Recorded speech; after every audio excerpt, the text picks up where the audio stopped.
छत्रपति शिवाजी महाराज की प्रतिमा गिरने को लेकर महाराष्ट्र में सियासी पारा हाई है। छत्रपति शिवाजी महाराज के अपमान को लेकर पूरे राज्य में महाविकास अघाड़ी की तरफ से आंदोलन किया गया है।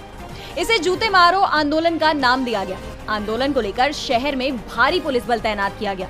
सुरक्षा के कड़े इंतजाम भी किए गए। प्रदर्शन के दौरान पूर्व सीएम और शिवसेना यूबीटी के चीफ उद्धव ठाकरे ने CM Shinde, deputy CM Devendra Fadnavis और अजित पवार के पोस्टर पर चप्पलों की बरसात कर दी। इस दौरान शिवसेना प्रमुख उद्धव ठाकरे ने कहा कि मोदी की माफी अहंकार से भरी थी।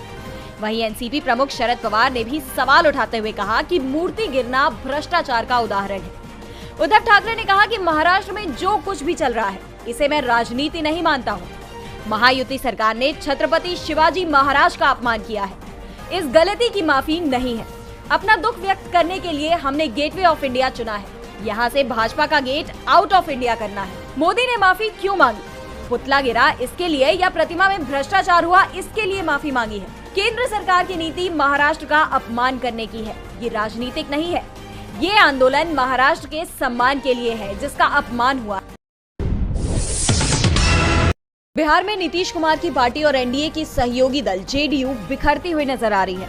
पार्टी के राष्ट्रीय प्रवक्ता केसी त्यागी ने अपने पद से इस्तीफा दे दिया है। केसी त्यागी नीतीश के दाहिने हाथ माने जाते हैं।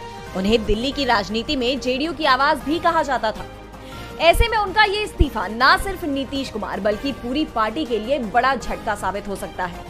कहा तो ये भी जा रहा है कि त्यागी जल्दी ही पार्टी छोड़ सकते हैं और अब वो किसी और पार्टी में अपने लिए जगह की तलाश में है। दरअसल केसी त्यागी पिछले कुछ वक्त से मोदी सरकार की नीतियों के खिलाफ बयान दे रहे थे।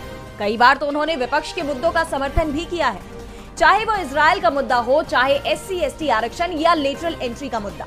त्यागी ने बतौर जेडीयू प्रवक्ता एनडीए से अलग स्टैंड लिया, जिसे लेकर पार्टी नेताओं में भी असंतोष बताया जा रहा है। तो बीजेपी हाईकमान के साथ भी रिश्तों में दरार आती दिखाई दे रही थी। त्यागी के बयानों से ये साफ था कि वो कई मुद्दों पर एनडीए से सहमत नहीं है। दावा किया जा रहा है कि बीजेपी हाईकमान की बढ़ती नाराजगी के चलते केसी त्यागी को इस्तीफा देने को कहा गया था, जिस कारण पार्टी में भी तनाव की स्थिति बन गई थी। और अब त्यागी ने अपने पद से इस्तीफा दे दिया है। उनकी जगह राजीव रंजन प्रसाद ये पद संभालेंगे। कहा जा रहा है कि केसी त्यागी ने निजी कारणों से जेडीयू के राष्ट्रीय प्रवक्ता पद से इस्तीफा दिया है।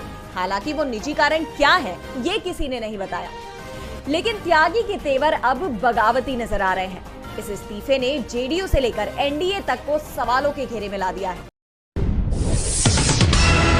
बिहार में आरक्षण का मुद्दा लगातार तूल पकड़ता जा रहा है। इस मामले को लेकर बिहार की एनडीए सरकार विपक्ष के निशाने पर है और अब आरक्षण के मुद्दे पर नेता प्रतिपक्ष तेजस्वी यादव ने सरकार के खिलाफ मोर्चा खोल दिया है। इस दौरान तेजस्वी ने सीएम नीतीश पर जमकर हमला बोला। उन्होंने कहा कि आज मैं धरने पर बैठा हूं और नीतीश कुमार को ये बताना चाहिए कि 9वीं अनुसूची में आरक्षण को क्यों नहीं केंद्र सरकार डाल रही है। यही वजह है कि आज हम लोगों ने धरने पर बैठने का कार्यक्रम बनाया। जब विशेष राज्य का दर्जा केंद्र ने कह दिया कि हम नहीं देंगे तो जेडीयू के लोग ताली बजा रहे थे। पूछिए उनसे कि विशेष राज्य का दर्जा मिलेगा या नहीं मिलेगा।